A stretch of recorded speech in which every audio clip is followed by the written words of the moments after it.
Bonjour à tous, bienvenue sur ce nouveau webinaire Finance Innovation en partenariat avec GoCardless, donc intitulé Les échecs de paiement sont évitables, pas inéluctables. Pour les quelques personnes qui l'ignorent encore, Finance Innovation est un pôle de compétitivité mondiale, leader français de l'accompagnement des fintech, insurtech et acteurs du secteur financier. Donc nous, notre but, c'est d'aider les fintech à tisser des liens avec des partenaires nationaux et lever des fonds publics et privés pour accélérer la croissance. Voilà, donc nous sommes là pour aider les startups fintech, insurtech françaises et francophones à se développer au national, à l'international et à les mettre en relation avec grands comptes, cabinets de conseil, business angels, etc. Voilà, nous sommes donc très heureux de vous accueillir sur ce webinaire et je vais maintenant laisser la parole à Frédéric de GoCardless. Frédéric, c'est à vous. Merci Clément.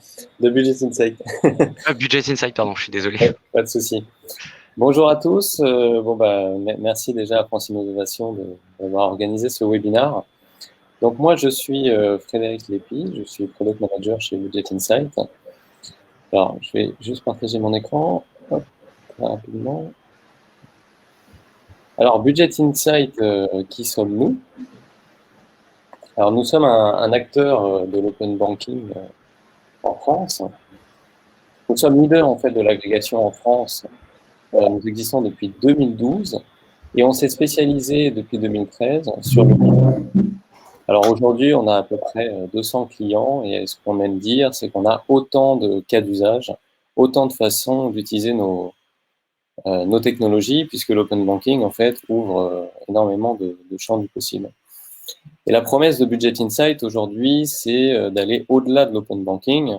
C'est ce qu'on dit beyond open banking. Et ça se traduit très concrètement par aujourd'hui davantage de services comme l'agrégation de patrimoine, parce que pour précision, l'open banking ne concerne que les comptes de paiement, et aussi l'agrégation de documents.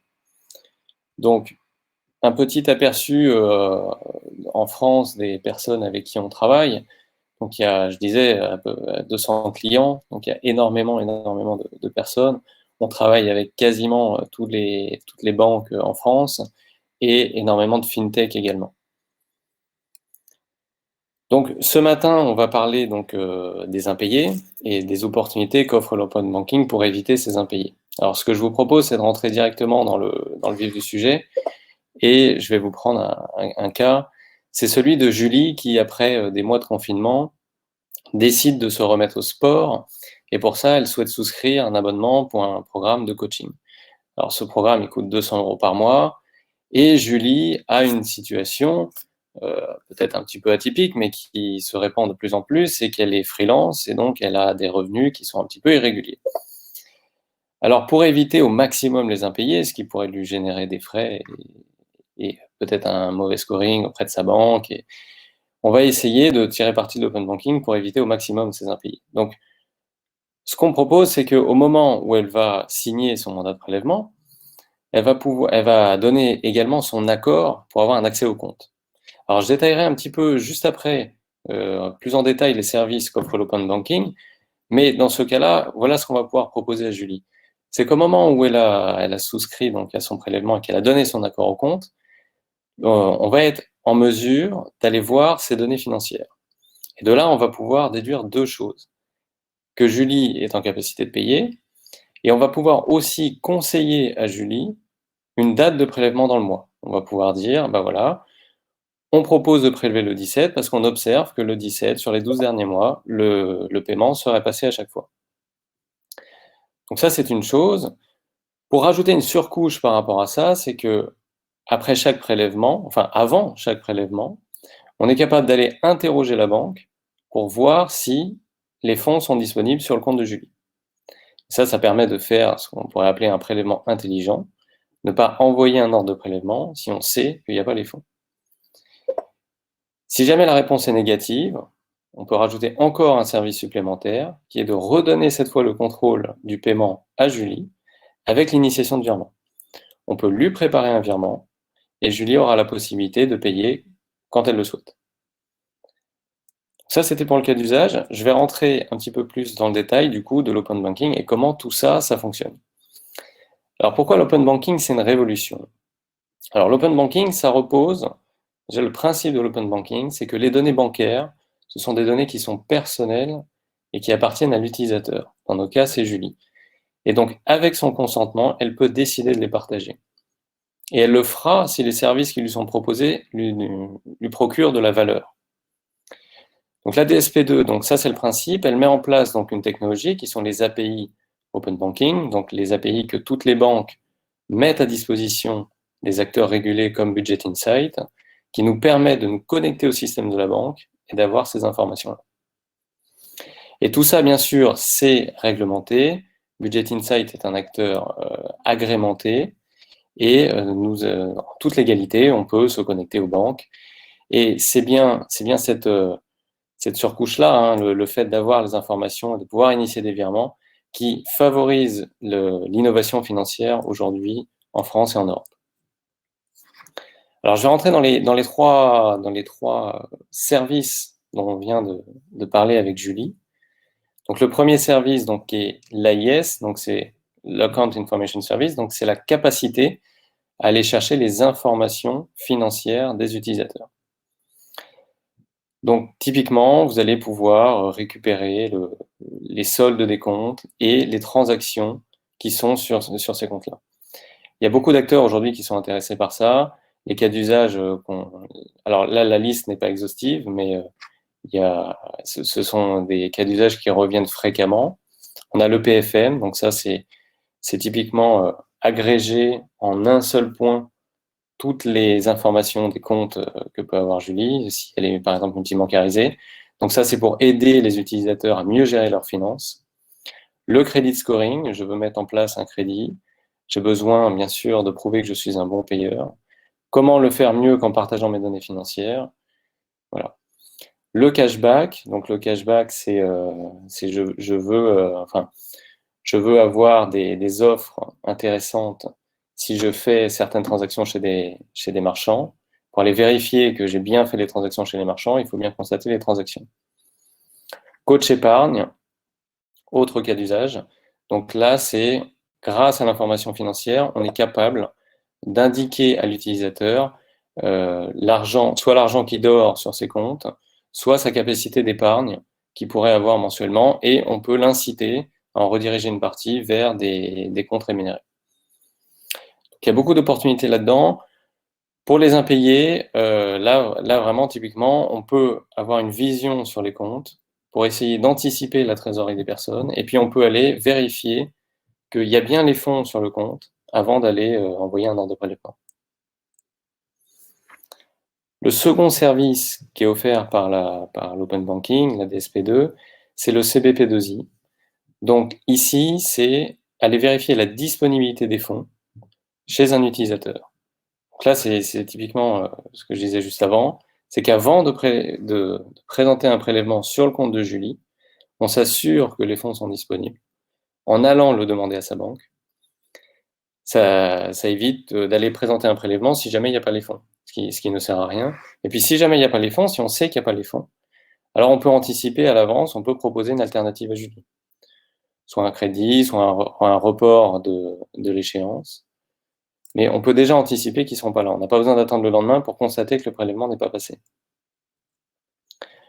Le troisième service de l'Open Banking, c'est le PIS. Donc là, c'est l'initiation de services de paiement. Donc là, ça regroupe tous les avantages du virement. Donc le virement, c'est vraiment un paiement de compte à compte. C'est très rapide. Aujourd'hui, vous avez le virement instantané qui existe dans la majorité des établissements. Donc c'est un virement qui est fait en 10 secondes. Et l'initiation de virement, c'est le virement, mais qui est intégrable dans un parcours et qui est beaucoup plus simple parce que ce virement peut être renseigné à l'avance pour l'utilisateur. C'est-à-dire que concrètement, l'utilisateur n'aura pas besoin de préciser son IBAN, son libellé, son montant, une référence de facture s'il y en a une. Tout ça peut être renseigné pour lui et l'utilisateur, la seule chose qu'il a à faire, c'est valider le virement.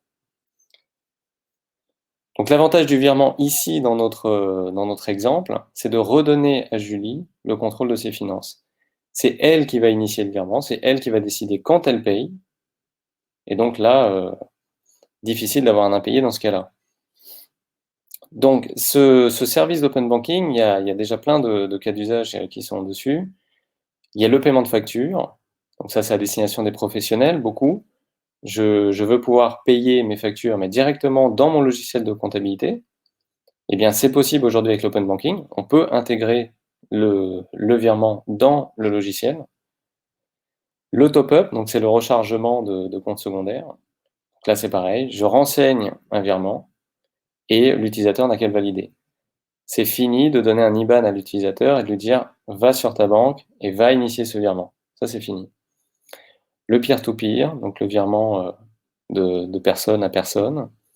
Le rattrapage de paiement, donc ça, c'est typiquement, c'est notre cas d'usage avec Julie. On sait que le prélèvement ne peut pas passer. On ne l'a pas présenté parce qu'on évite l'impayé à Julie. Mais du coup, il faut quand même qu'elle paye sa mensualité. On lui propose de payer quand elle le pourra.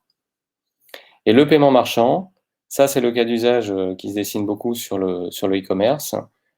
Je veux une alternative de paiement à la carte. Le virement est une alternative et j'intègre ce moyen de paiement directement dans le site e-commerce. Donc voilà pour l'open banking.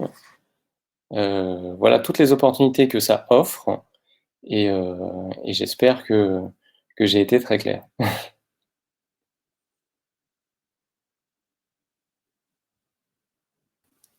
Très clair, en tout cas, merci Frédéric. Je ne sais pas s'il y a des questions, n'hésitez pas à les mettre dans le chat. En tout cas, on y répondra dans le chat ou dans l'onglet questions, peu importe, on y répondra avec plaisir. Et je vais prendre la suite du coup de Frédéric en partageant mon écran tout de suite, que vous allez voir, pour faire une présentation assez rapide sur GoCardless et sur la réussite des paiements et les échecs de paiement. A priori, tout le monde devrait bien voir mon écran. On est parti pour une petite dizaine de minutes sur cette présentation, mais en fait, on va récapituler ça en 3 parties. Qui est GoCardless, tout d'abord, c'est toujours bien de se présenter, de s'introduire. Ensuite, quels sont les impacts des échecs de paiement et quelles solutions existent, parce que bonne nouvelle, il y a des solutions qui existent pour lutter contre l'impact des échecs de paiement dans les entreprises. Alors, GoCardless, en bref, GoCardless, on est une solution de paiement spécialisée dans le paiement récurrent et on a créé chez GoCardless le premier réseau mondial de prélèvement qui traite aujourd'hui ce qu'on appelle 8 schemes, 8 zones, 8 systèmes de paiement. Alors, en Europe, on est plutôt chanceux parce qu'on a la zone SEPA qui représente en gros une vingtaine de pays et qui permet de prélever aussi facilement en Bretagne, en Corse, qu'en Allemagne, en Italie ou au Portugal. Donc, on est assez chanceux. Mais d'autres exemples, si on veut se lancer au Royaume-Uni, par exemple, le système est différent. Ça s'appelle BACS là-bas. Aux États-Unis, ça s'appelle ACH, par exemple. Donc, voilà.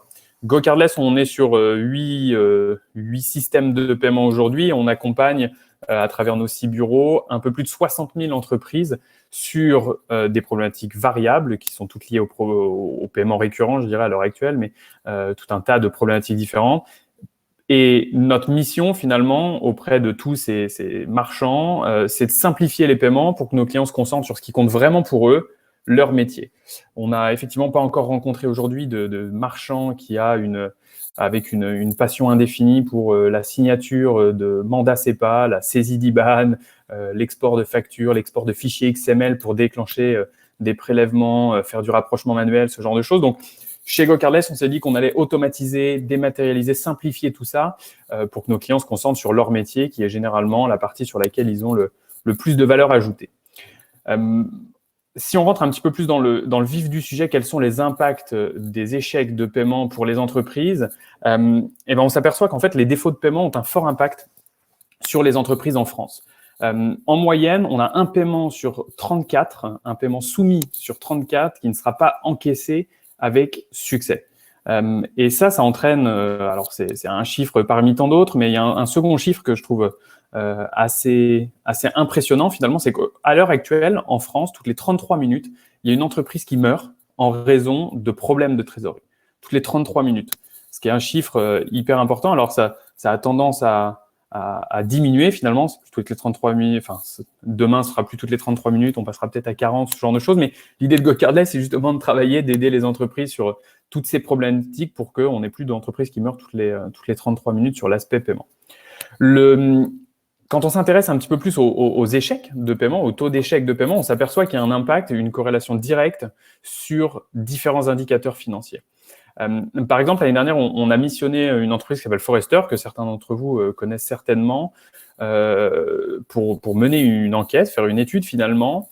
Et dans cette étude, il y a ce qui ressort de chiffres assez intéressants, c'est qu'il y a la moitié des entreprises qui présentent un taux d'échec de paiement supérieur à 7%.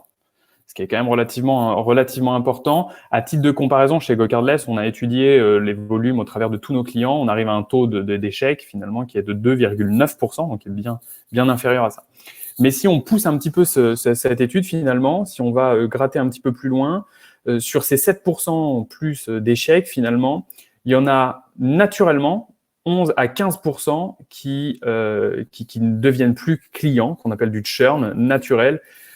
Et c'est dommage de se dire qu'aujourd'hui, 11 à 15% de nos clients disparaissent, partent, ne sont plus là, principalement, enfin en majorité, liés à un échec des moyens de paiement.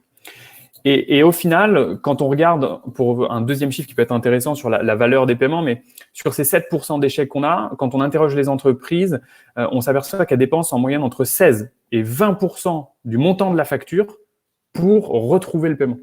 Ce qui est hyper important finalement par rapport au montant d'une facture classique qui sera en échec, quoi.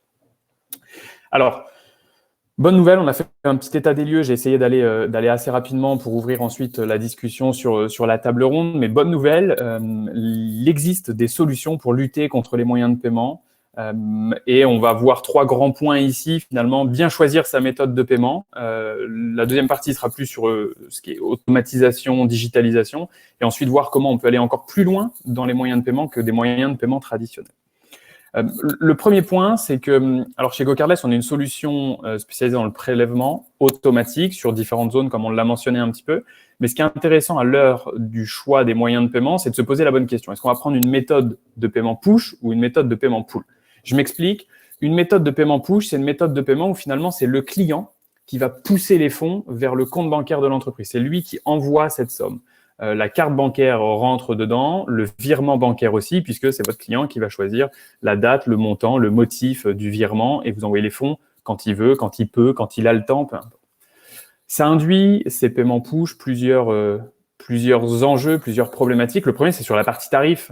Quand on a des discussions avec des clients, des marchands, des prospects sur le marché français, ils nous disent souvent le virement, c'est génial parce que c'est un moyen de paiement qui est gratuit. Vrai, le virement est gratuit en coût direct. Si on prend un petit peu de recul dessus, finalement, qu'est-ce que ça va engendrer un virement? Si votre client paye avec le motif que vous lui avez donné, type préférence de facture, à la bonne date, le bon montant, effectivement, c'est génial, vous avez juste un petit rapprochement à faire qui peut même s'automatiser parfois.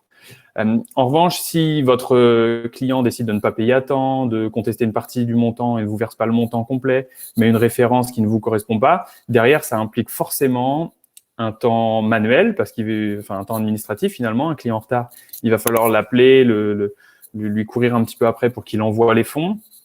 Donc ça prend du temps. Sur la partie, une fois que le virement est envoyé, il faut faire le rapprochement. Sur la carte, on a des taux d'échec qui sont importants, donc c'est pareil, ça engendre de la relance, des décalages de trésor, etc.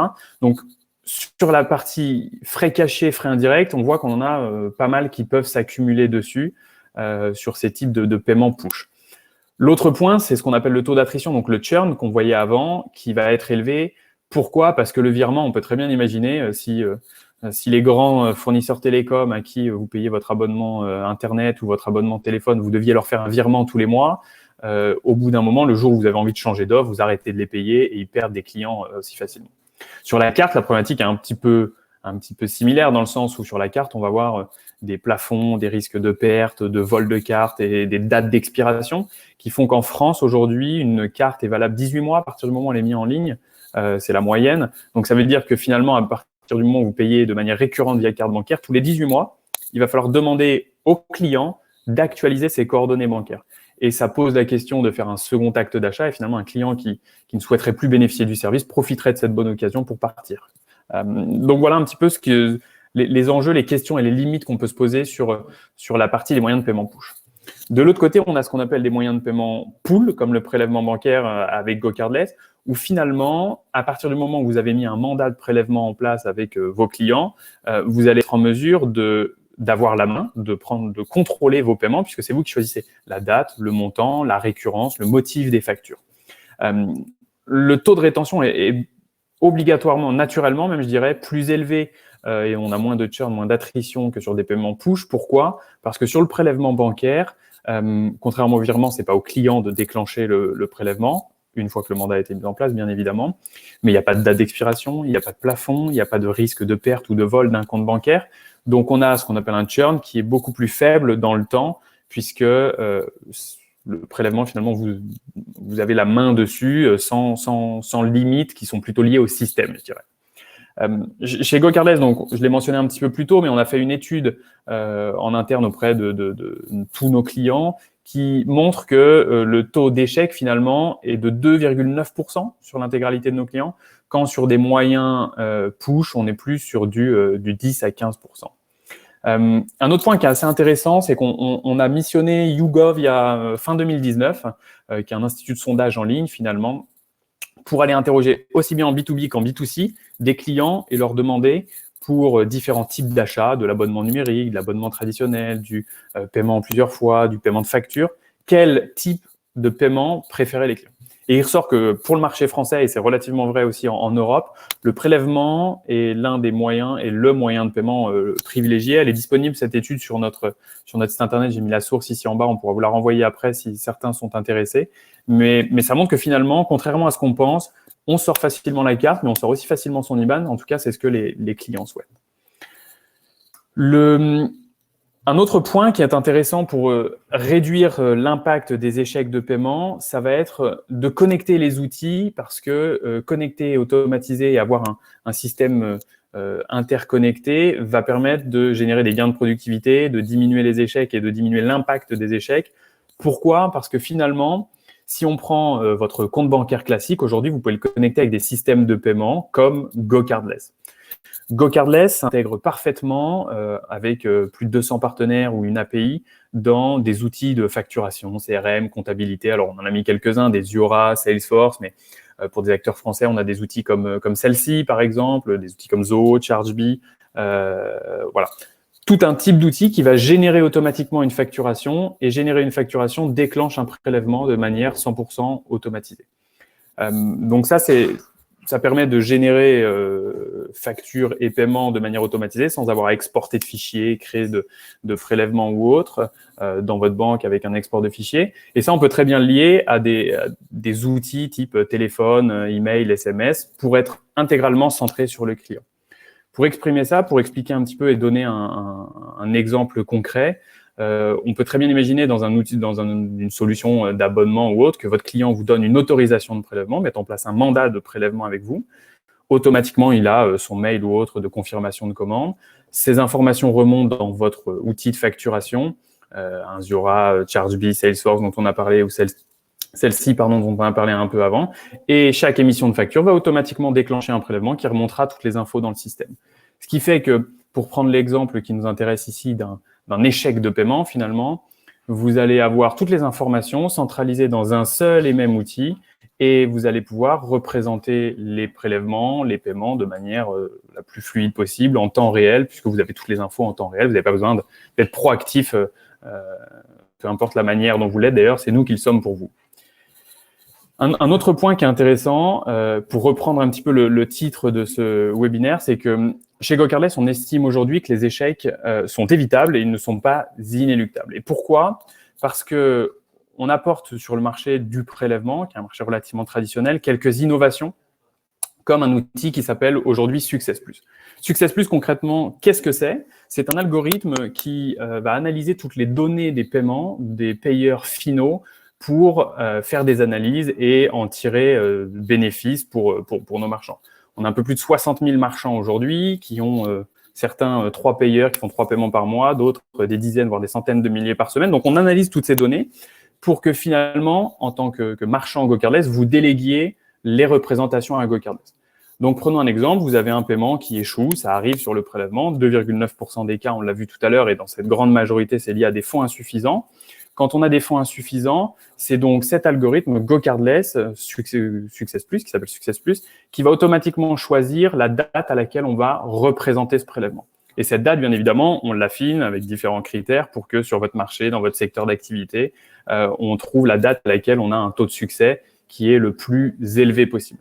Ça va automatiquement entraîner un taux de recouvrement, qu'on appelle le recouvrement, mais pour tous les paiements échoués, on va réussir à retrouver jusqu'à 76% de ces paiements de manière automatisée, sans aucune intervention de votre part. Et ce qui est quand même relativement bien sur le marché, qui est un chiffre, un indicateur très important, puisque finalement, sur le marché, aujourd'hui, nos confrères communiquent entre 32 et 40, enfin entre 26-28% et 40%, là où Success Plus monte jusqu'à 76% intégralement automatiquement.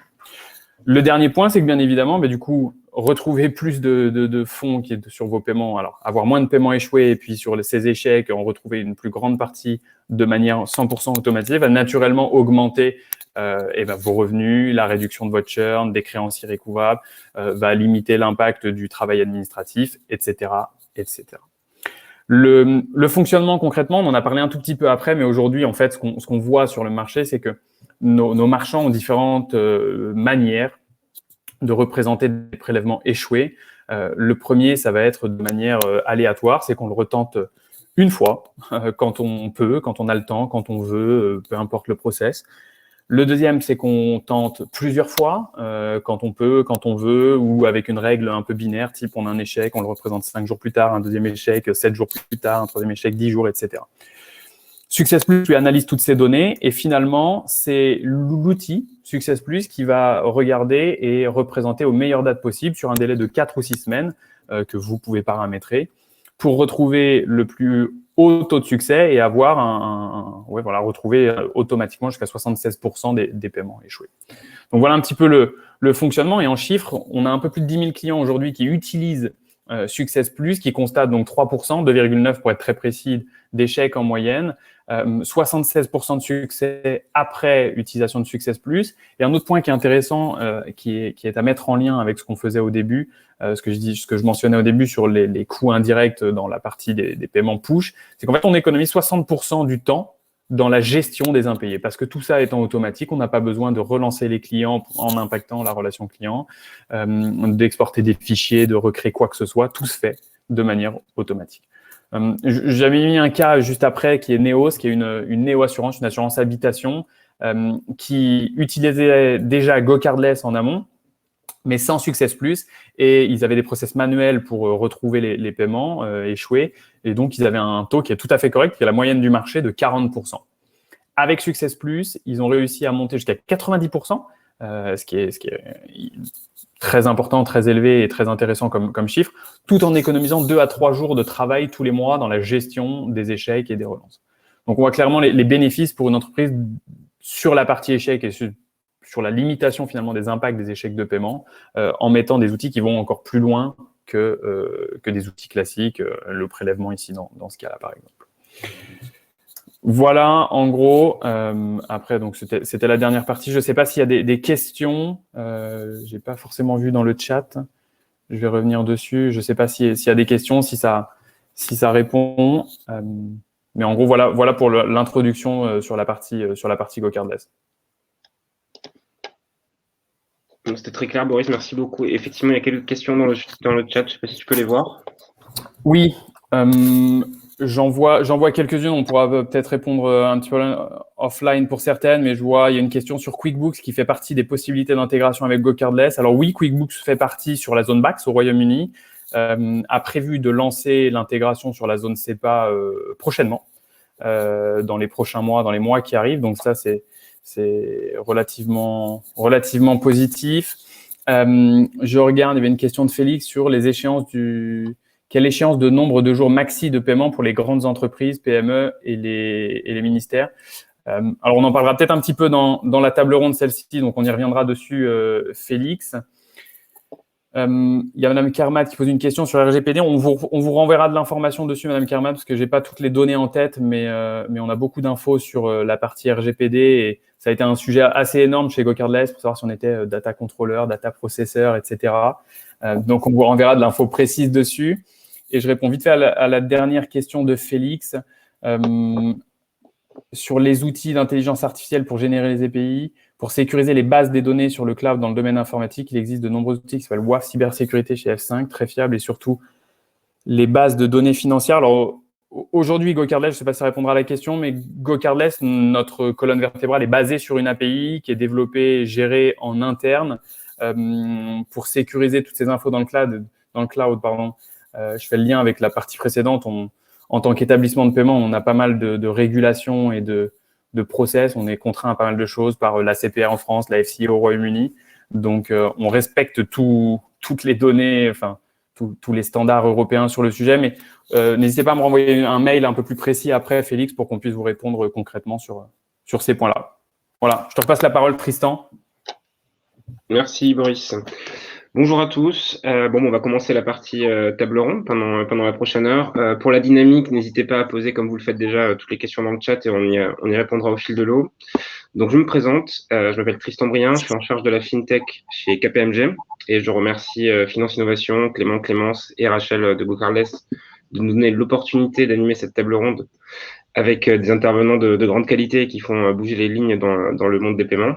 Peut-être en introduction, donc on a déjà eu les présentations de Boris et Frédéric, mais Peter pour Anytime et Jérémy pour Libéo, si vous pouvez faire un petit mot d'introduction, vous présenter votre rôle et surtout ce que vous proposez aujourd'hui. Parfait. Oui, bonjour à tout le monde. Donc Peter Boucher, je suis aujourd'hui directeur commercial et en charge des partenariats chez Anytime.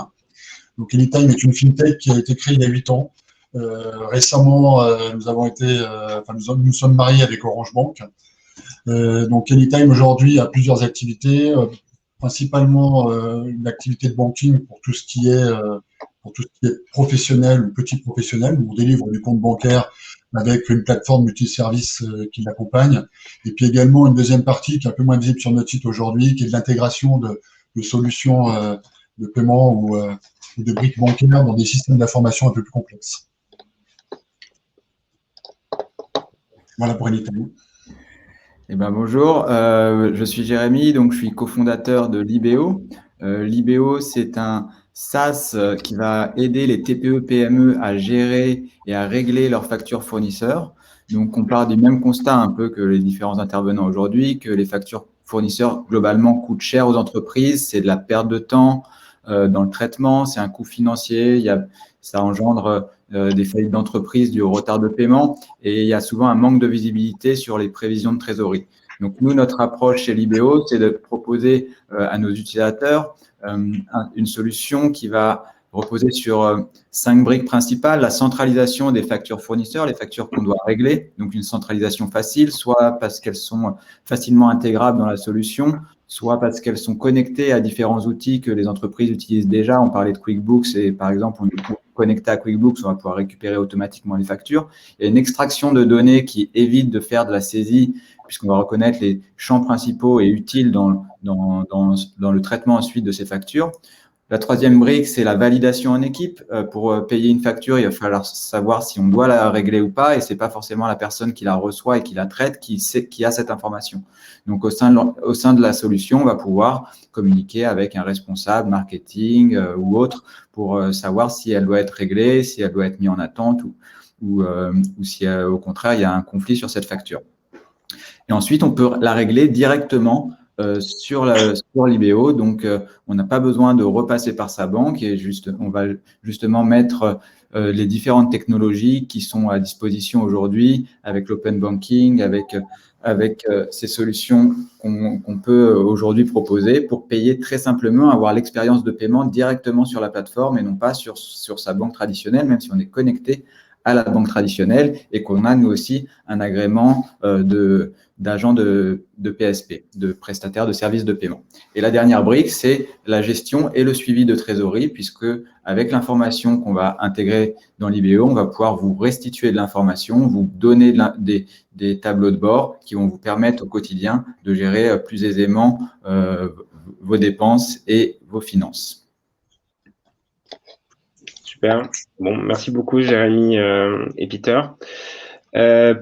Première question, on va dire en ouverture et sur notre sujet qui vont être les échecs de paiement, voire les retards de paiement. Donc aujourd'hui, selon vous, quels seraient les motifs ou les raisons principales qui expliquent qu'on fait face à des échecs ou des retards de paiement? Moi, je peux prendre l'angle que nous, on connaît, c'est-à-dire que aujourd'hui, un certain nombre de paiements, c'est aussi parce qu'on doit payer des factures à terme.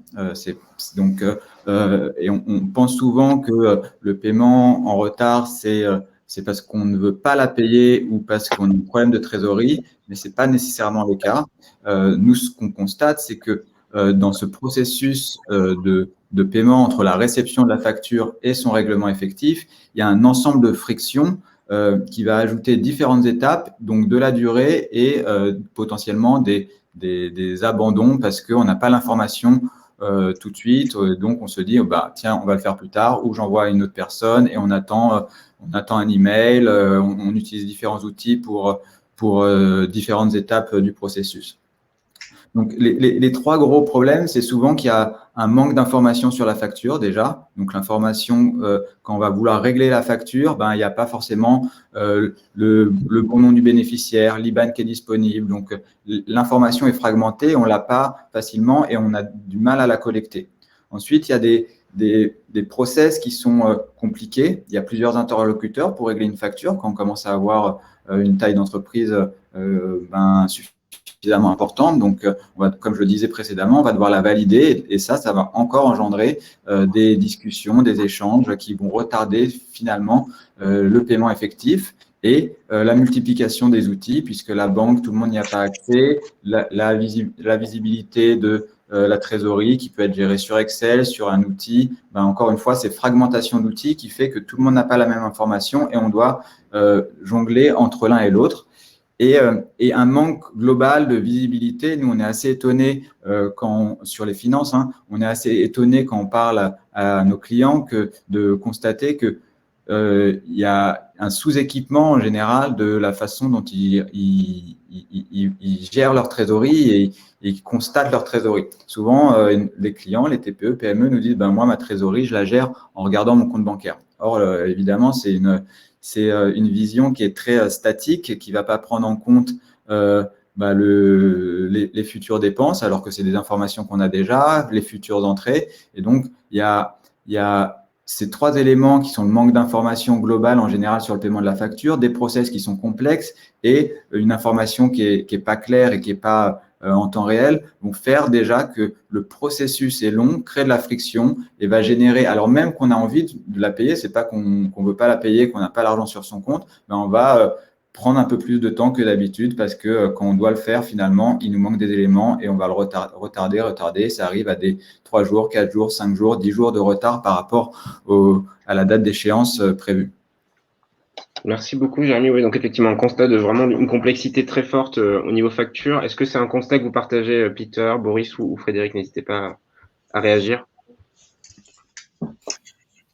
Oui, moi je peux prendre la suite si vous voulez, mais je suis 100% aligné avec ce que vient de dire Jérémy et c'est ce qu'on constate aussi chez GoCardless. Alors ce que j'ai essayé de montrer un peu dans la présentation avant, mais quand Jérémy, tu parlais de fragmentation des outils, c'est aussi quelque chose qu'on constate chez nos clients, chez nos marchands du coup c'est un peu l'autre côté de chez Jérémy qui veulent se faire payer. Mais on a la même chose en fait, c'est qu'on a un outil de facturation, un outil de paiement, un CRM et que rien n'est connecté. Donc on a des infos qui sont très claires, très disponibles, mais pas connectées entre elles et qui créent du coup de la friction, un manque de visibilité dont parlait Jérémy. On a exactement ce constat chez GoCardless. Alors nous on avait fait une étude l'année dernière avec YouGov où on interrogeait nos marchands pour savoir selon eux quelles étaient les principales causes des retards de paiement. Et ce qui ressortait comme principale cause, c'est la mauvaise foi de certains clients. Je pense que c'est l'excuse un petit peu facile, mais derrière, il y a souvent une situation financière difficile qui s'est un peu accélérée ces derniers temps. L'oubli volontaire ou non, d'ailleurs, parce qu'on parlait tout à l'heure en fonction des moyens de paiement, mais si je dois faire un virement de 100 € tous les mois à un fournisseur XYZ, parfois j'aurais pas le temps ou autre, et donc c'est un oubli.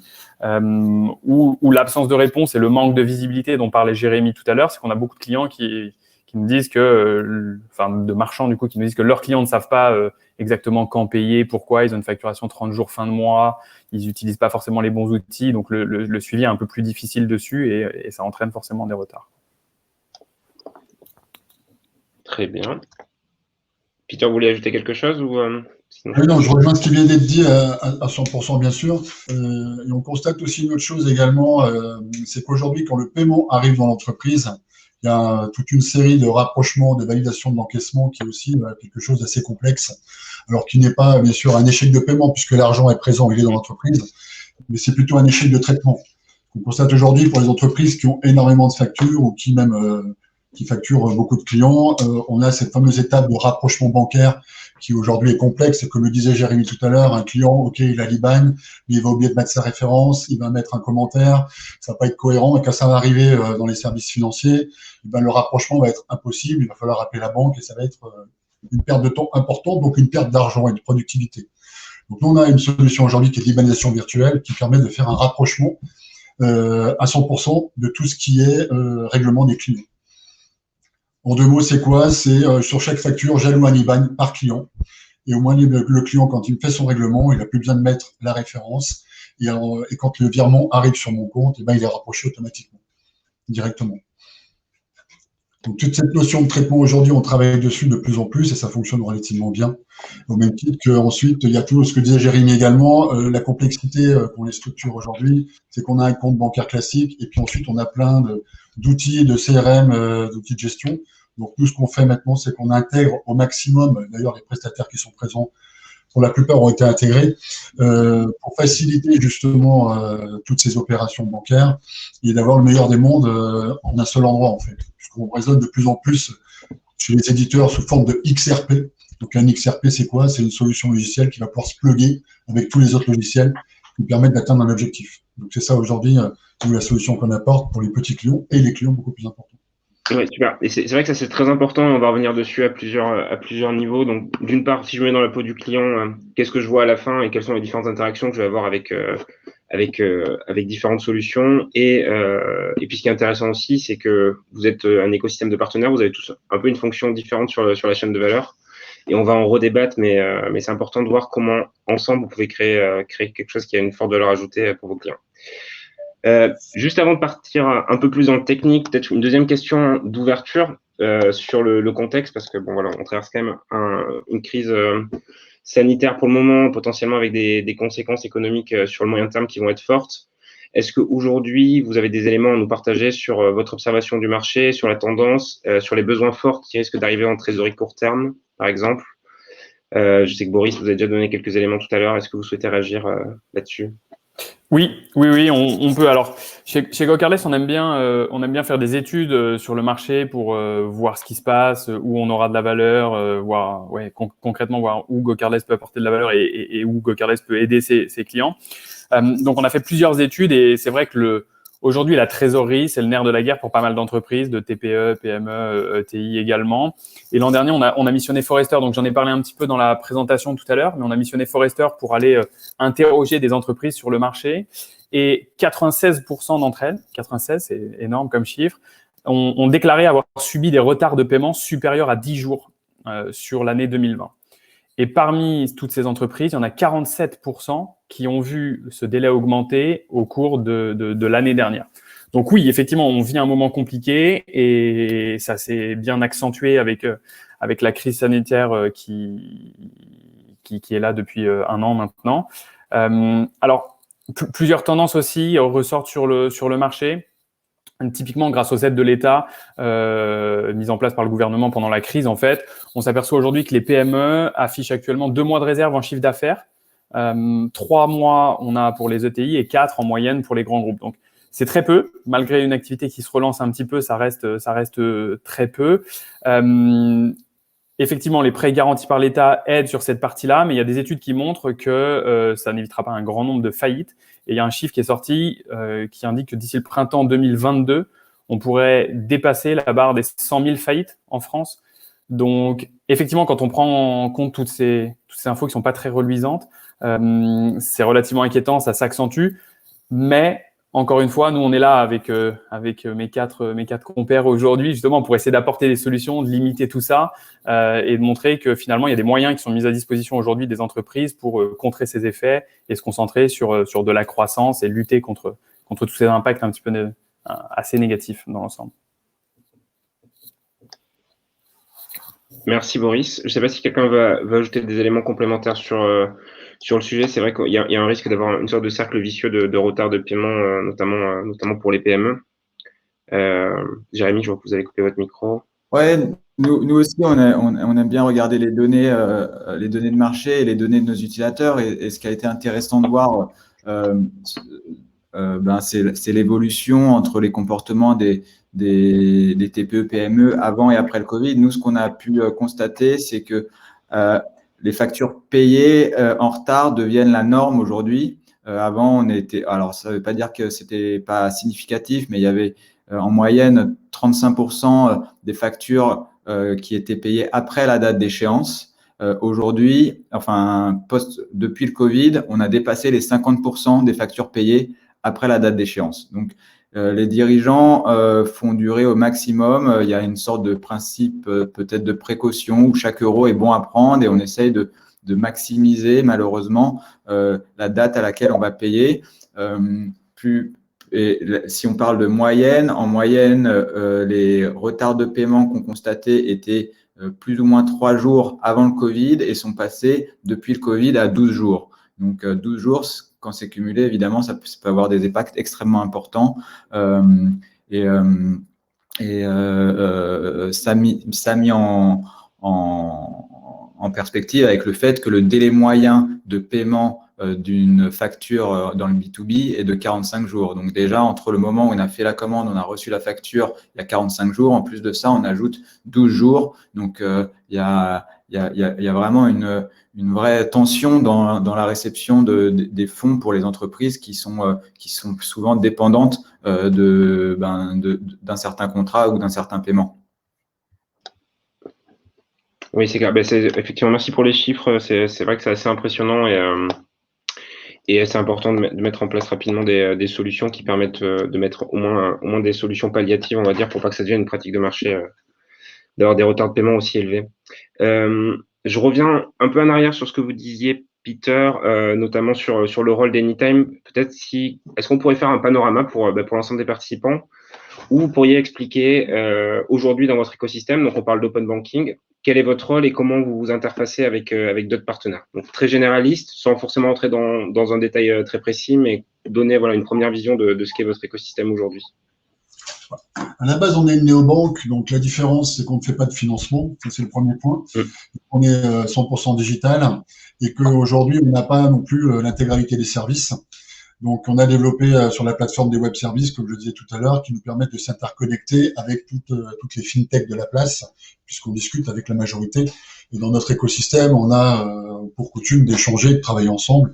Et on est loin de là d'être des concurrents, dans le sens où on a quand même des solutions qui sont similaires, ou parfois on a les mêmes. Donc nous, aujourd'hui, on s'interconnecte tout simplement avec une API qui permet on ouvre les API à nos confrères qui le souhaitent, qui souhaitent intégrer des briques qu'ils ne disposent pas, et vice-versa, comme nous on l'a fait avec GoCarless, où on a intégré le prélèvement automatique, comme on a ouvert également notre API à Budget Inside, et comme on pourra très certainement demain discuter avec Jérémy, pour pouvoir intégrer des solutions qu'il n'a peut-être pas encore. Je pense à les notions de sous-compte, par exemple. Mais donc voilà, aujourd'hui, c'est notre ADN. Encore une fois, ce qu'on veut, c'est que nos clients, nous, on est, comme le disait tout à l'heure Maurice, on veut être un facilitateur pour nos clients. Les professionnels, aujourd'hui, on part du principe que leur cœur de métier, c'est leur principal objectif, c'est leur source de chiffre d'affaires, et que tout le reste, si on peut leur faire gagner du temps ou permettre la digitalisation de leurs services financiers, c'est avec grand plaisir qu'on les accompagnera. Et si on n'a pas la solution, on ira les chercher chez les fintechs qui font ça sur le marché. D'accord, mais c'est très clair. Et pour vous, donc Peter, c'est vous qui détenez, entre guillemets, hein, la relation client finalement et qui interfacez ensuite de nombreux partenaires à vos solutions.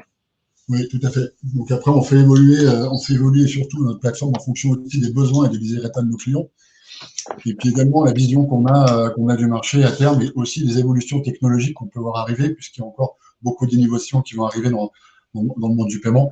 Donc on a aussi un rôle de veille technologique important.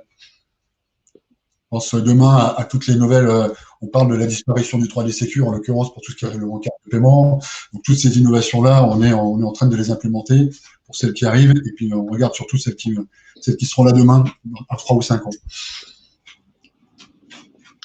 Très bien, c'est très clair. Je rebondis sur vos présentations, Frédéric, Boris. Merci beaucoup, c'était vraiment très clair. Est-ce qu'on pourrait reprendre un peu ce que vous avez déjà avancé comme élément de réponse sur les solutions concrètes aujourd'hui que vous mettez en place pour anticiper les échecs de paiement? Donc peut-être parole à Frédéric d'abord, et puis Boris, mettre en parallèle ce que vous faites sur Success Plus, pardon. Oui, alors tout à l'heure on parlait du manque de visibilité, ce qui peut voilà, faire des impayés. Aujourd'hui, avec l'open banking, vous avez la possibilité en fait de partager vos données et de rajouter des couches intelligentes dessus qui vont justement vous donner plus de visibilité sur votre trésorerie. Donc ça c'est quelque chose vraiment qui est beaucoup utilisé. Et j'entendais aussi tout à l'heure, je crois que c'est Jérémy qui en parlait, que les impayés, ça ne vient pas forcément de la mauvaise foi du payeur, mais parfois il y a un manque d'information, il faut aller à la pêche à cette information, et le parcours n'est pas simple. Aujourd'hui, avec l'initiation de virement, le virement est renseigné pour l'utilisateur. En fait, c'est à l'initiative du payeur que le virement va être préparé. Donc tout ce qui est IBAN, montant, libellé, référence, tout ça peut être préparé pour lui. Et la seule chose qui lui reste à faire, c'est valider ce virement.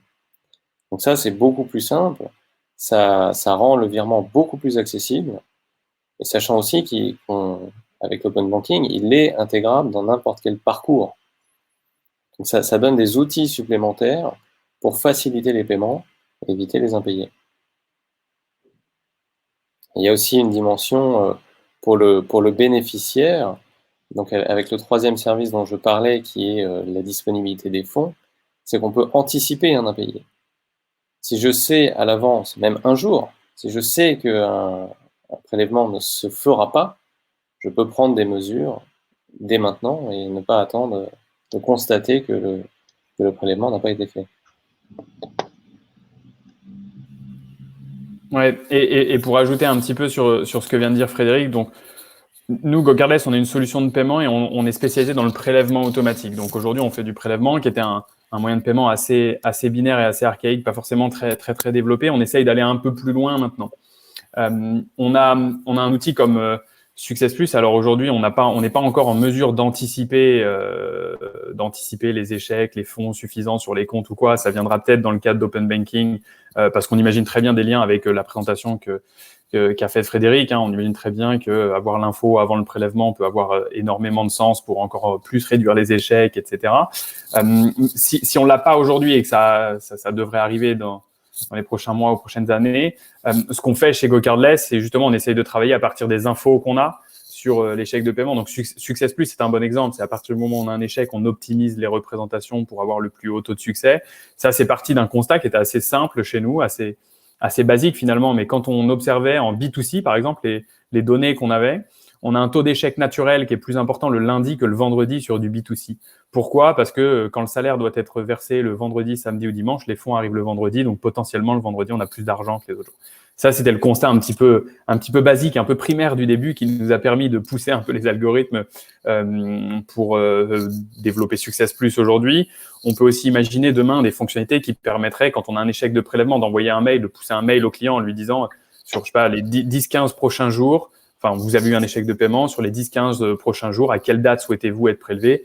Le client a juste à cliquer dans le mail sur la bonne date et ça redéclenche automatiquement le prélèvement. Donc, c'est des fonctionnalités qu'on essaye, ce qu'on appelle un peu d'intelligence chez GoCardless, mais qu'on essaye d'amener au-dessus du prélèvement traditionnel où finalement on exporte un fichier pour créer un paiement point barre, quoi. On essaie justement d'apporter sur cette partie-là dans le prélèvement. Et après, dans un second temps, pour aller plus loin, on peut facilement imaginer des liens avec ce que disait Frédéric sur l'open banking, pour reprendre l'exemple de Julie tout à l'heure, faire un virement, enfin un paiement instantané au début et ensuite basculer sur du prélèvement, vérifier que les comptes sont bien les fonds sont bien sur le compte bancaire, ce genre de choses, ça fait du sens, c'est clair.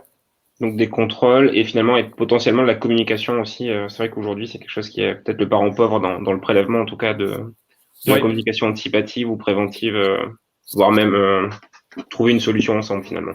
Oui, exactement. Avant de lancer Success Plus, on avait fait une étude, parce qu'encore une fois, on aime bien ça chez GoCardless, mais on avait interrogé des clients finaux et il y en a une grande partie, alors de mémoire, ça doit être 58%, qui reprochaient à leurs fournisseurs de ne pas leur donner assez d'informations, assez de visibilité pour les paiements. Donc chez GoCardless, on essaye aussi d'améliorer cette axe. On a des systèmes qui permettent de prévenir en amont, il va y avoir tel prélèvement, telle date sur votre compte bancaire, enfin bref, d'optimiser tout ça. Et demain, pour les représentations en envoyant un mail avec un choix de date, ça joue effectivement là-dedans pour prémâcher le travail aussi bien du marchand que du payeur et que ça se passe le mieux possible, quoi. Très bien. Merci beaucoup, Boris. Je retourne très rapidement aux questions parce que je vais les prendre un peu dans le désordre. Mais Peter, c'est pour vous. Nathalie rebondit sur le fait que vous aviez mentionné la disparition du 3DS. Est-ce que vous avez des précisions à apporter? Ouais, il va pas disparaître tout de suite, mais aujourd'hui, effectivement, le 3DS a ses limites et l'Europe souhaite renforcer cette sécurisation. Donc, on évoque des pistes plutôt d'une confirmation de règlement par carte sur le web via son smartphone avec l'empreinte digitale, par exemple. Donc, c'est plus du soft qui va être développé dans ce sens-là et qui sera beaucoup plus sécurisé, puisqu'un SMS aujourd'hui peut être détourné et piraté, pour être très clair. Donc, disparition, non, pas à date tout de suite, mais évolution à terme de la sécurisation des paiements en ligne, oui, clairement. Très bien, c'est précis. Pour la deuxième question, Nathalie, sur les paiements non récurrents, je ne sais pas si vous faisiez référence à un de nos intervenants en particulier. Je vous laisse préciser. Et puis, Nathalie, vous avez déjà répondu à la question de Mohamed, effectivement. Donc, il demandait si aujourd'hui, on avait uniquement des solutions open banking pour éviter l'échec de paiement en amont. Donc, là, je réponds rapidement. Effectivement, aujourd'hui, notre débat porte sur les différents prestataires qui proposent ce type de solution. Les autres solutions, ce serait d'imaginer de répliquer la technologie en interne, par exemple. Mais voilà, après, c'est un arbitrage entre le niveau de complexité et ce qui est disponible aujourd'hui sur le marché est facilement intégrable, pour ne pas dire plug and play. Ok, on a quelques précisions à sa ligne. On a le problème des clients qui n'auront pas de mobiles digitaux, oui, effectivement. C'est un vrai sujet, mais je pense qu'on risque de faire une digression sur notre thème. Mais c'est vrai que il y a beaucoup de débats en ce moment sur l'authentification forte et c'est assez intéressant. Je reprends notre discussion vraiment sur les échecs, retard de paiement. Et là, on parlait un peu d'univers open banking. Si on se met maintenant dans la peau du client, aujourd'hui, quelles seraient un peu les meilleures pratiques pour que, en tant que payeur, je puisse maîtriser les échecs de paiement qui m'affectent? Est-ce que, par exemple, Jérémy, côté Libéo, vous avez des éléments de réponse? Alors, oui, je pense qu'en tant que payeur, il y a plusieurs, on l'a déjà un peu évoqué, mais il y a plusieurs éléments qui vont faire soit on paye en retard, soit on a des échecs de paiement parce qu'on a mal équipé, outillé son fonctionnement. Moi, je pense que déjà, on va dire que dans les bonnes pratiques, ça peut paraître basique, mais aujourd'hui, on constate que c'est pas forcément le cas partout. Faut vraiment continuer à mettre en place de la dématérialisation de tous les processus. Aujourd'hui, encore une fois, c'est assez frappant de voir que encore des très grosses entreprises utilisent énormément le papier pour gérer leurs factures, leurs paiements, leur validation. C'est vraiment ça peut paraître archaïque, mais c'est aujourd'hui, je pense, un des freins à l'accélération et l'optimisation des processus qui permettrait d'éviter les échecs de paiement et les retards de paiement. La dématérialisation, nous, on commence quand même à avoir de nos utilisateurs qui l'ont mis de façon avancée et qui maintenant commencent à l'imposer aussi à leurs fournisseurs en leur disant si vous m'envoyez une facture papier, je ne vais même pas la régler. Donc, voici l'adresse email à laquelle vous devez m'envoyer la facture papier et la facture, mais par email, par courrier. Donc, je pense que la dématérialisation doit venir de la part des entreprises et commencer à l'imposer. Il y a quand même une tendance assez forte réglementaire qui va pousser vers une dématérialisation obligatoire de l'ensemble des factures fournisseurs et des factures clients. Ça prend un peu de temps, mais là, la réglementation fait que ce sera obligatoire à partir de 2025, il me semble. Et donc, première chose, c'est la dématérialisation. Deuxième chose, je pense qu'aujourd'hui, on a l'opportunité avec les différentes solutions qui arrivent sur le marché depuis 3, 5, 10 ans, d'avoir un ensemble d'outils et de technologies qui permettent de répondre aux différentes problématiques que va avoir une entreprise. Donc, à mon avis, ça va être important que chacune des entreprises cartographie un petit peu ses besoins. Ces besoins, ils vont être plus ou moins stratégiques en fonction de son business, vers les flux entrants ou vers les flux sortants. Et à partir de là, mettre en place des solutions d'open banking, des solutions de néobank, des solutions de prélèvement automatique, voilà, qui sont proposées par nos différents interlocuteurs, ou des solutions plutôt métiers. Ça peut être nous, par exemple, comme Libéo, qui permet de fluidifier tout le processus de la réception de la facture jusqu'à son paiement, ou ça peut être des solutions plus comptables, type QuickBooks, type Cegid.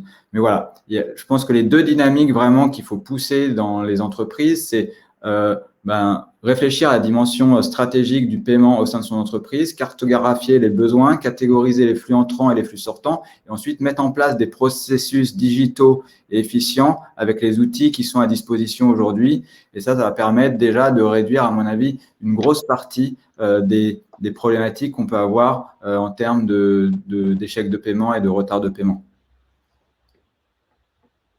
Il y a Nathalie qui rebondit d'ailleurs sur la communication client pour faire, ça fait suite aussi à ce que présentait Boris. Est-ce que, Jérémy, vous, c'est quelque chose que vous avez aujourd'hui matérialisé avec dans votre solution SaaS ou en utilisant le mail ou je ne sais pas, d'autres canaux, par exemple, des éléments de communication client pour le prévenir ou anticiper certaines choses?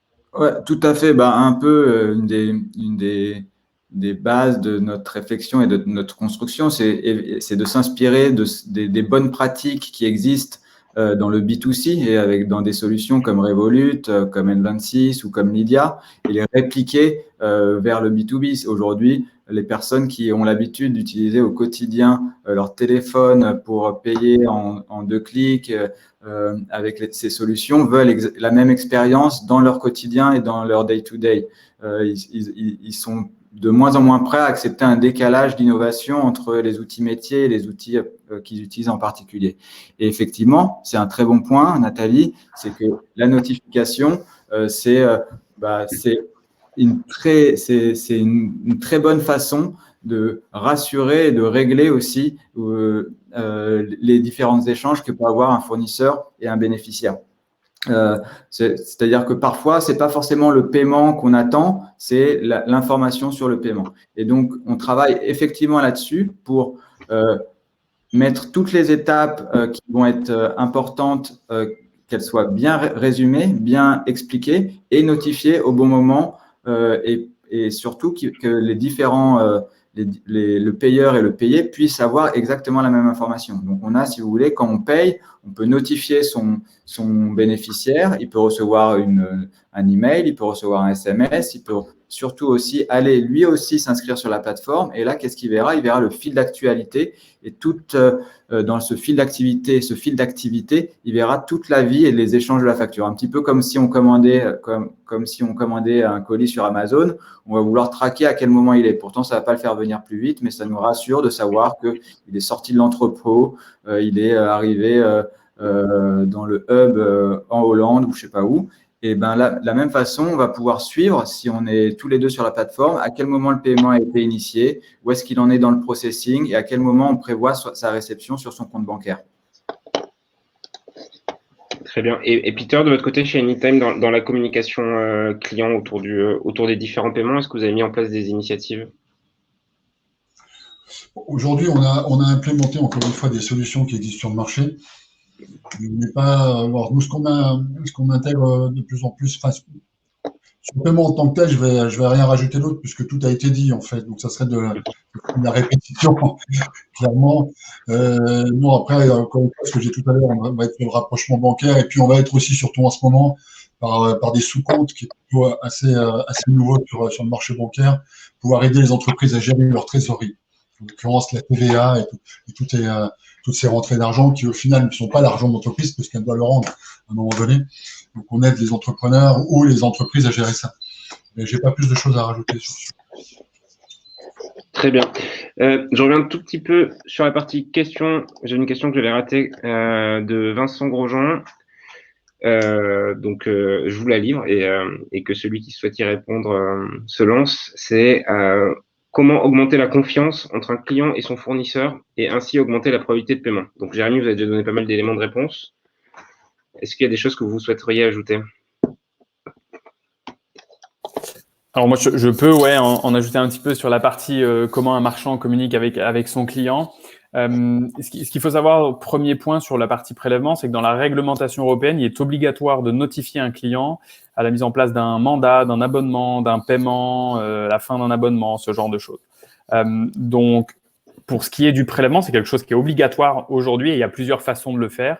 Nous, chez GoCardless, on propose une solution clé en main qui notifie les clients en amont pour toutes ces informations en rappelant donc on envoie un mail finalement, mais qui rappelle le nom de l'entreprise, son logo, etc.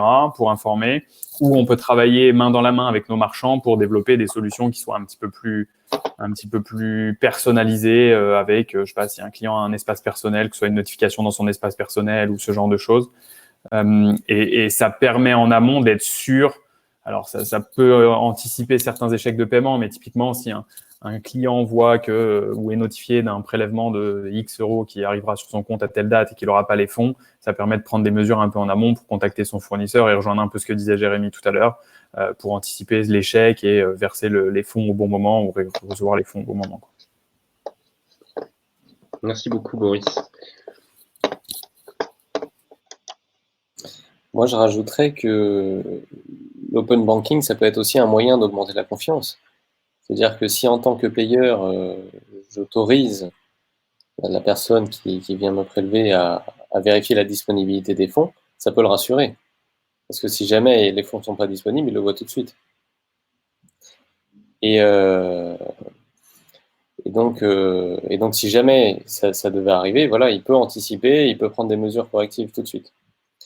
Et il y a aussi, donc, je reviens sur cette initiation de virement, mais la possibilité, donc, que ça marche dans les deux sens. C'est-à-dire, j'essaie de prélever mon client, mais ça marche pas, je lui redonne la main, et c'est lui qui va pouvoir me payer quand il peut. Tout à l'heure, Boris parlait des virements pull et push. Et pourquoi ne pas faire les deux, en fait? Je tente un pull, si ça marche pas, je lui propose un push, on marche tous les deux, et on essaie de faire en sorte qu'on va payer la facture le plus rapidement possible.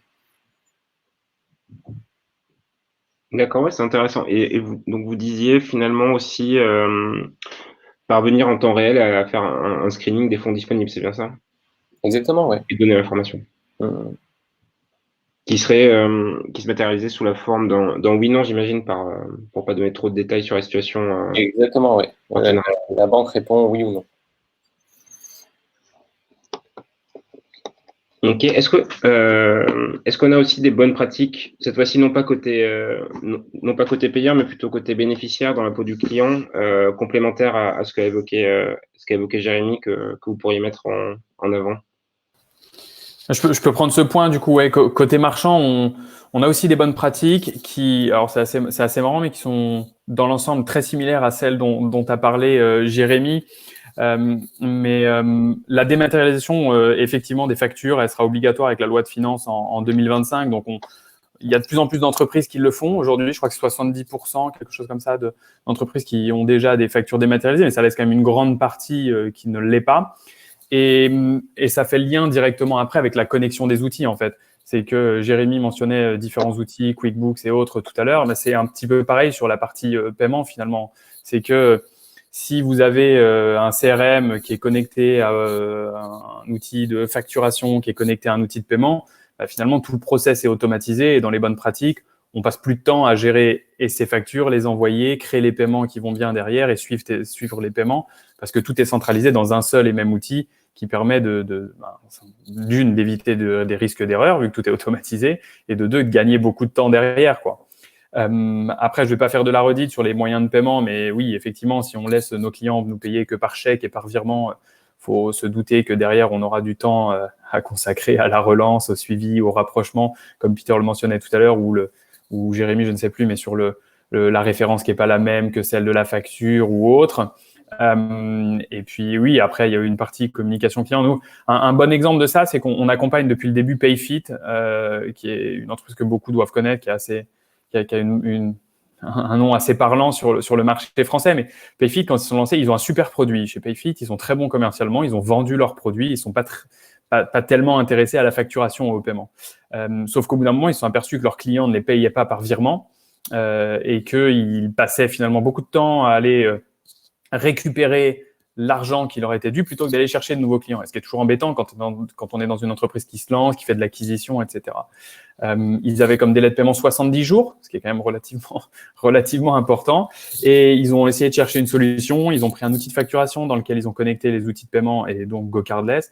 Et aujourd'hui, la majorité de leurs clients payent via GoCardless. La date est définie à l'émission de la facture. Donc, on sait, comme pour faire le lien avec ce que disait Jérémy tout à l'heure, on n'a pas besoin que notre client à 30 jours déclenche un paiement. C'est déjà prévu, on l'informe, on lui communique toutes les bonnes infos dessus.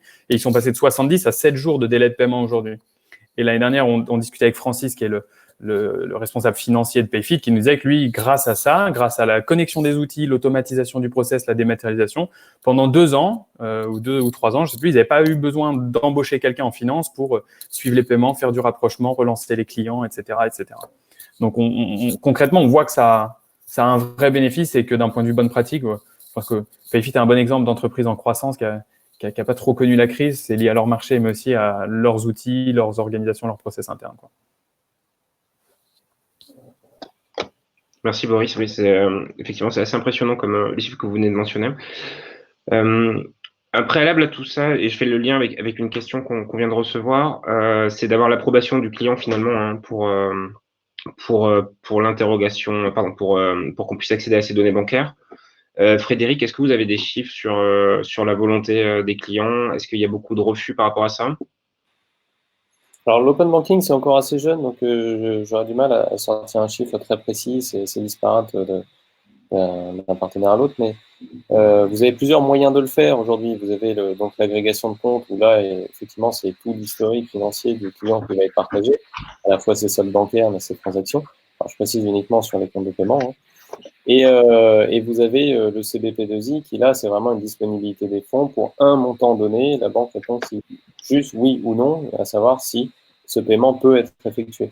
Et donc là, dans ce cas-là, c'est beaucoup moins intrusif et les clients peuvent être beaucoup plus enclins à donner leur accord. En fait, est-ce que ça dépend aussi de la manière dont c'est amené finalement? Donc, qui n'est peut-être pas de votre ressort, ça va plus être par exemple du ressort de l'agrégateur lui-même ou de la banque par exemple, mais c'est des meilleures pratiques autour de ça. Ça dépend bien sûr du parcours hein, et de la valeur que ça va ajouter, que ça va donner à l'utilisateur. Il ne va pas partager ces informations juste pour le bénéfice de les partager. C'est vraiment si ça lui évite des impayés, donc des frais bancaires ou un mauvais scoring à sa banque parce que du coup il a pas pu payer certaines échéances qui se sont présentées sur son compte.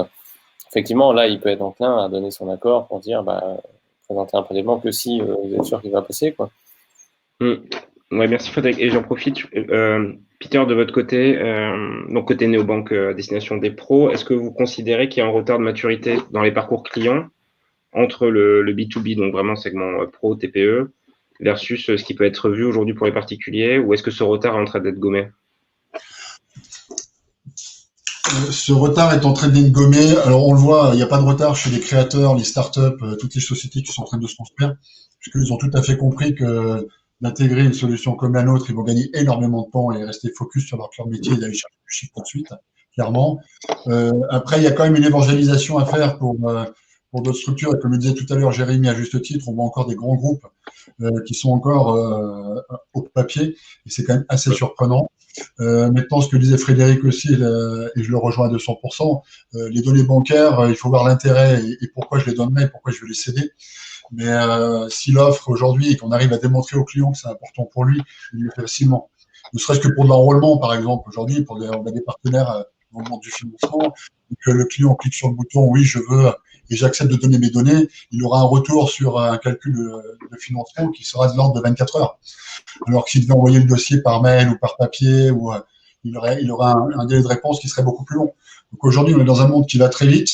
On est là aussi pour simplifier les choses, encore une fois, faire gagner du temps. Donc oui, on commence à avoir des comportements qui changent. Mais encore une fois, c'est surtout les créateurs et les entrepreneurs qui vont beaucoup plus vite.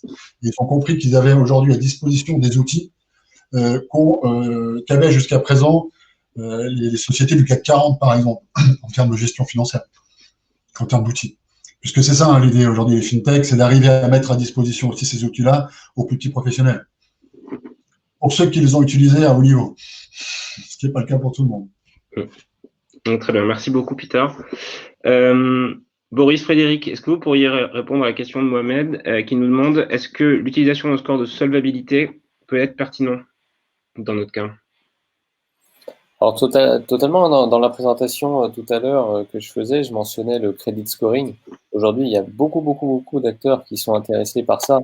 C'est donc effectivement, j'accède aux données et donc je suis capable de mettre un profil sur l'utilisateur. Donc déjà, c'est beaucoup plus rapide que ce que disait Peter. Et il y a un second bénéfice à ça, c'est que pour la personne, enfin pour l'établissement qui va faire le score, ça le rassure dans le sens où les données, on sait qu'elles n'ont pas été falsifiées. C'est des données qui proviennent directement de la banque. Et c'est pas des données, c'est pas un bulletin de salaire que je vous ai donné au format papier. Ce bulletin de salaire, il pourrait avoir été falsifié, ce qui, avec les données d'open banking, n'est pas le cas. Donc c'est vraiment un cas d'usage aujourd'hui qui se dessine clairement. Et je vais tout à fait dans le sens de Frédéric sur ce point, c'est que aujourd'hui, c'est un peu l'idée aussi de Success Plus pour automatiser toute cette partie, c'est de se dire que chez GoCardless, 3% des payeurs, on a déjà vu 3% des nouveaux payeurs, des nouveaux mandats qui se mettent en place chez d'autres marchands ou autres. Donc effectivement, le lier avec ce que disait Frédéric aurait énormément de sens si on sait que je sais pas, Thomas Dupont ne paye jamais, n'a jamais de fonds sur son compte le 10. On pourrait typiquement en amont conseiller à nos marchands de se dire ça sert à rien de faire un prélèvement le 10 chez Thomas Dupont. Ça fait 4 ans qu'il est chez nous, chez 5 marchands, qu'il n'a jamais eu un paiement à succès le 10. Donc, ouais, en faisant le lien avec ce que dit Frédéric, en amont, c'est effectivement quelque chose qui serait pertinent et qui aurait du sens pour, encore une fois, réduire les impacts et améliorer l'expérience pour tout le monde. Très bien. On a une autre question de Nathalie qui nous demande est-ce que le consommateur donnera son consentement pour l'utilisation de ces données? Donc, ça rejoint un peu ce qu'on vient de mentionner. Je pense que les éléments de réponse qu'ont pu donner différents intervenants, c'est tout dépend de la manière dont c'est présenté et surtout si on présente clairement l'arbitrage pour le client entre combien de temps je vais avoir avant d'avoir ma réponse ou mon paiement dans un cas où je le ferai de manière par mail ou par papier versus où j'utilise les services open banking. Exactement. Aujourd'hui, ça peut être une alternative, mais les comportements sont en train de changer et il y a de plus en plus de gens qui sont prêts à donner leurs informations pour aller plus vite. Ça viendra parce que sur le prélèvement, moi ça fait 5 ans que je suis chez GoCardless. Au début, tout le monde me disait ok, moi je veux bien donner mon mandat en tant que client pour Bouygues, SFR, Orange, peu importe, mais je le donnerai pas à n'importe qui comme ça ou autre. Tout le monde disait que c'était pas très répandu. Aujourd'hui, on a fait des études qui montrent que les clients sollicitent et plébiscitent le prélèvement pour pas mal de choses. On a l'habitude, à titre personnel, de payer de plus en plus par prélèvement. Donc, j'imagine facilement que pour le consentement de l'utilisation des données, ça va venir aussi. Aujourd'hui, effectivement, c'est pas ancré dans les mœurs, je dirais, mais ça arrivera au fur et à mesure. Et ça fait le lien avec le deuxième point de Nathalie sur la partie scoring, où en Amérique du Nord, effectivement, c'est beaucoup plus développé que chez nous. Nous, on le voit sur le prélèvement, on est disponible aux États-Unis et au Canada, où les échecs sur des prélèvements pour des fonds insuffisants mettent une note auprès de la banque, un peu comme quand on fait chez nous en France opposition sur un chèque ou ce genre de choses et qu'on peut être fiché derrière. En Amérique du Nord, c'est exactement le cas. Donc, c'est des sujets sur lesquels on travaille avec beaucoup de charities au Canada, par exemple, qui, eux, justement, ne veulent pas impacter leurs donateurs sur leur donner une mauvaise note parce qu'ils n'ont pas les fonds le jour où ils font leur prélèvement. Donc, ouais, ça arrivera peut-être en France, je ne sais pas encore. Point d'interrogation dessus, on verra ce que l'avenir nous réserve à ce niveau-là. Et je précise aussi pour la question de Nathalie qu'on a un cadre en France avec le RGPD qui est quand même assez rassurant pour l'utilisateur quand il donne son consentement pour qu'on aille voir ses informations financières. C'est pas vita aeternam. Son consentement, il peut le retirer et la DSP2 prévoit de toute façon qu'il doit le renouveler tous les 90 jours. Donc, si jamais il le renouvelle pas, on n'a plus accès à son historique. Dans le cas d'un credit scoring, le fait d'avoir cette information, elle est valable à un instant T au moment où on a envie de souscrire au crédit. Merci beaucoup pour les précisions. Et c'est vrai que voilà, il y a peut-être un sujet culturel derrière, effectivement. Après, c'est une question voilà, de transparence et de manière dont on communique les choses. RGPD, c'est un cadre facilitant, comme vous le mentionniez, Frédéric. Donc, nous, en tout cas, de ce qu'on observe, et notamment, voilà, pas seulement sur ce marché-là, c'est qu'il y a quand même une adoption assez massive en France qui est en train d'arriver, et on voit des cas d'usage dans des domaines qu'on n'aurait pas imaginé il y a quelques années. Comme il nous reste un peu de temps, pas énormément non plus, je propose qu'on fasse un tout petit peu de prospective et de se projeter dans le futur. Alors, c'est pas engageant, hein, l'idée, c'est la question que je vais poser à tous les intervenants, c'est demain, quelles seraient des solutions idéales ou des solutions incrémentales par rapport à ce que vous proposez déjà, qui pourraient permettre de faire un choc, on va dire, de simplification ou d'améliorer de manière drastique les échecs de paiement ou les retards de paiement. C'est un peu une bouteille à la mer, mais n'hésitez pas à réagir en direct.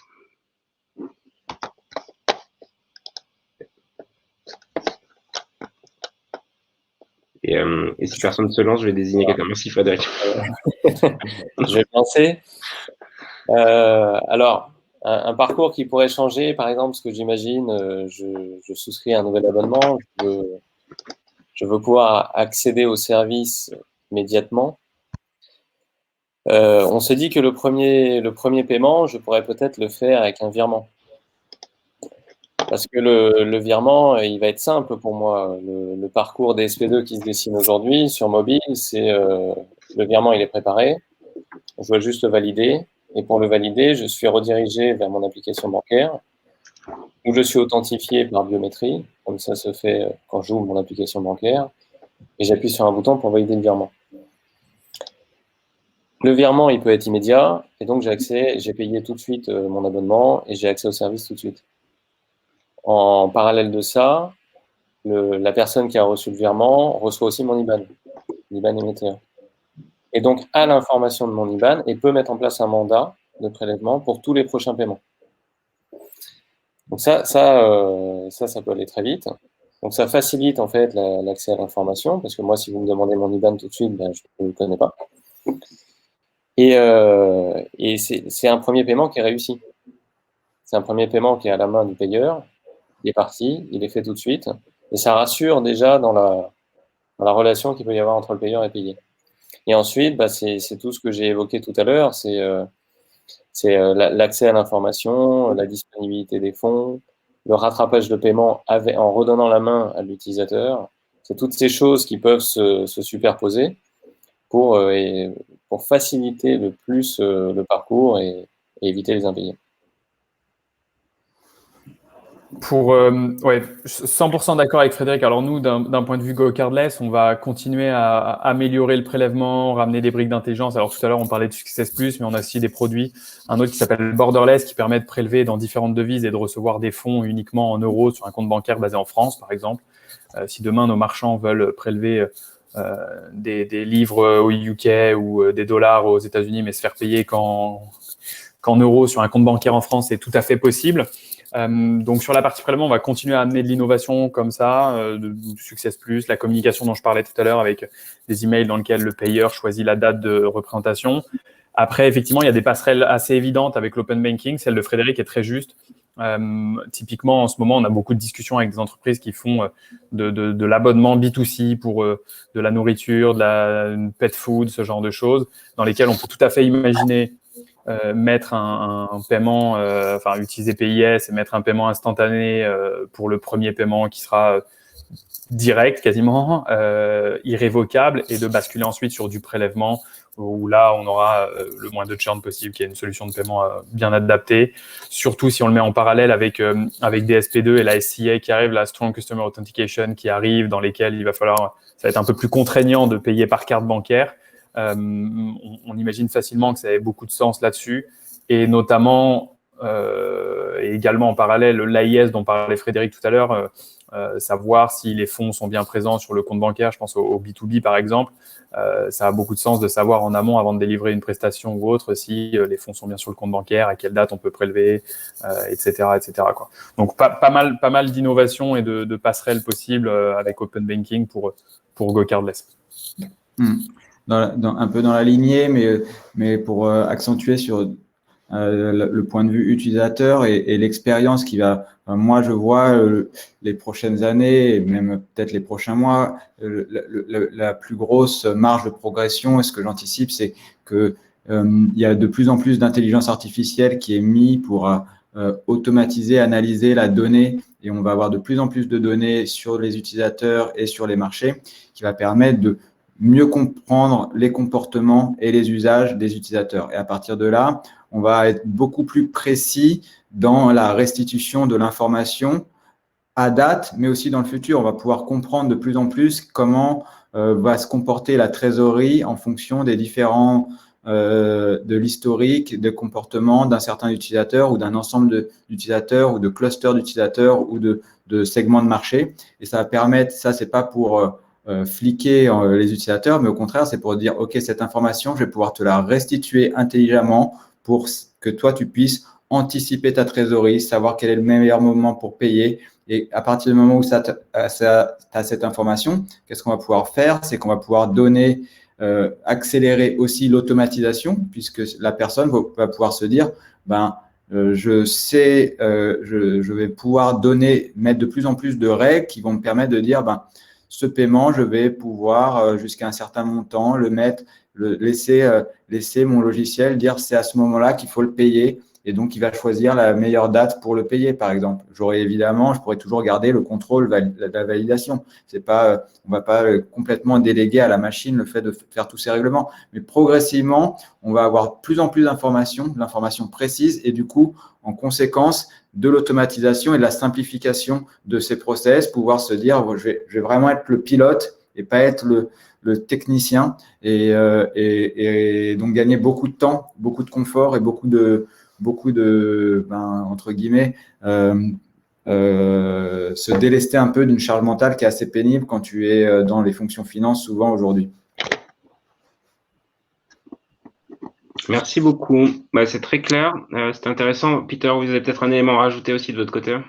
Juste en complément, ce que dit Jérémy, aujourd'hui n'est pas de la science-fiction, et loin de là, dans le sens où effectivement, demain et dans quelques mois, lorsqu'un client recevra une facture pour un règlement, aujourd'hui, pourquoi il y a des retards? Parce qu'il y a peut-être aussi des erreurs de gestion dans les entreprises, des problèmes de trésorerie, on peut l'entendre.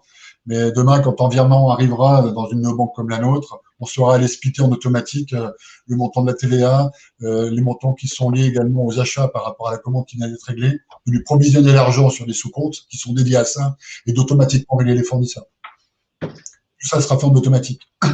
On sera plus contraint et forcé d'être lié à le bon vouloir d'une personne humaine derrière qui est bien sûr pas infaillible, mais qui permettra d'automatiser beaucoup plus les choses. Donc, je suis complètement en phase avec ce que dit Jérémy, et ça c'est livrable dès septembre 2021. Super, c'était super clair. Alors, je pense qu'on a à peine dépassé le temps, donc je remercie tout le monde pour votre intervention. Je ne sais pas si Clément voulait ajouter un petit mot pour France Innovation, mais en tout cas, merci pour la participation, merci pour toutes les questions aussi. Et puis, Oui, je t'en prie, Clément. Non, merci beaucoup Tristan, merci beaucoup à vous tous d'avoir accepté l'invitation de Finance Innovation et de Go Cardless. Je pense que c'était très intéressant. Il y a eu pas mal de questions, c'était bien. Pour tous les gens, alors si vous êtes là, c'est que normalement vous l'avez suivi en entier, mais sinon le replay sera disponible si vous voulez le revoir ou communiquer auprès de vous. Donc le replay est disponible sur cette page dès la fin de l'événement et sinon sur la chaîne YouTube de Finance Innovation d'ici quelques heures, hein, dès que l'upload sera fait. Voilà, un grand merci à tous. Pour suivre l'actualité événementielle de Finance Innovation, vous avez notre site internet, notre Twitter, notre LinkedIn, donc n'hésitez pas à nous suivre. Et voilà. Merci beaucoup en tout cas d'avoir accepté cette invitation et à très bientôt, j'espère. Merci. Merci à tous. Merci beaucoup. Bonne journée. Merci.